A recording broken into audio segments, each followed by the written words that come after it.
Good morning, students. Today we will talk about image formation by concave mirror. Image formation by concave mirror. See, students, we already know the rules to make ray diagrams for the formation of image. This we discussed in the last video. Now we'll again start from there only. So you know how to make a concave mirror on a paper. Alright. So you draw a concave mirror on the paper, which you can do using compass, or you can also use protractor. Alright. But be careful that everything is being measured properly. If you are using a compass and then making the mirror, take care that the point at which your compass is there is center of curvature. Draw a line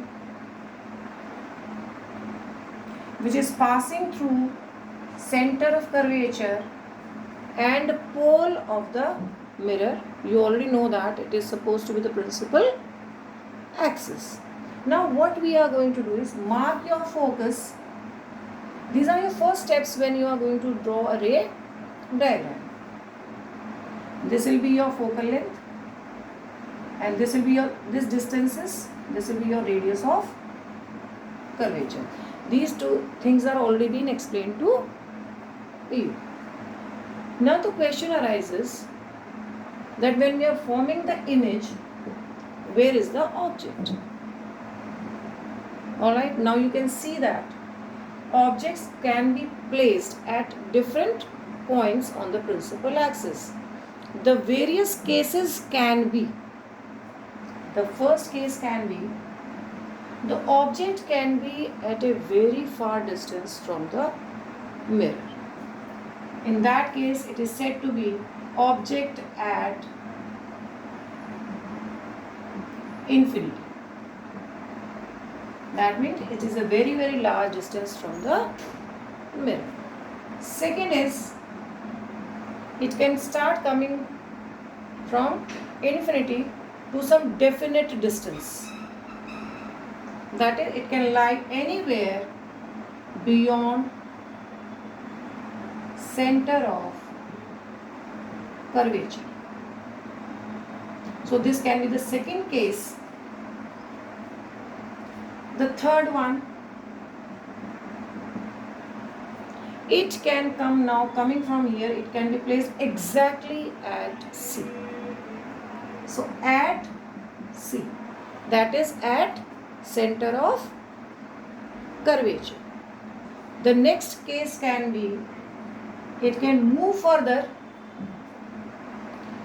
is placed between C and F. So the next case will be between C and F. Further it can be moved.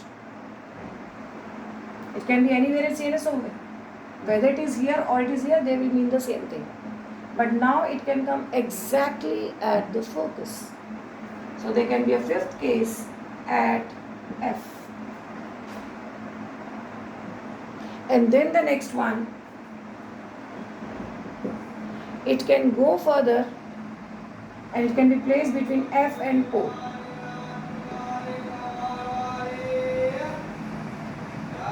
Between F and P. So now you can see there are 6 cases, or you can say 6 options where the object can be placed, and accordingly we will have the images or may have the images at different places.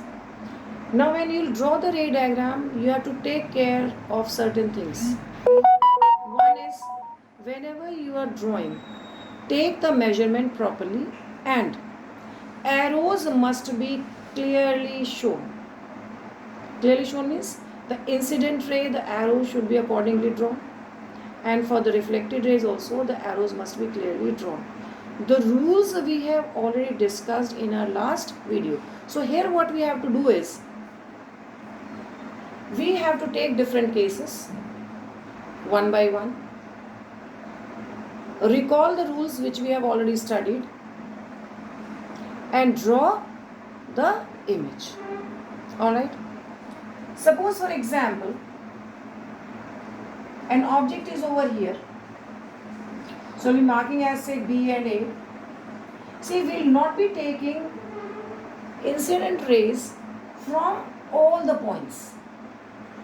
What we are going to do is, we are going to take a ray from the bottom of the image and from the head of the object. Bottom of the object and head of the object. And accordingly, the rays which we will be getting after reflection will be for the top and the bottom. And what we will do then? That will be joined with a straight line. Clear? See, like first of the cases at infinity. So when the object is at infinity, we assume that the rays which will come from infinity are always parallel to the principal axis. Parallel to principal axis. So an object at infinity, the rays which will come from the object will be taken parallel. I can take one ray from this side. Now, and as the rule suggests, any ray which is coming parallel to the principal axis after reflection must pass through the focus. So my rays will pass through the focus. And now just check. Both the rays from the top and the bottom are intersecting at the focus according to rule also. Alright, that means the image formed is at the focus. And you can see it is very, very small, highly diminished.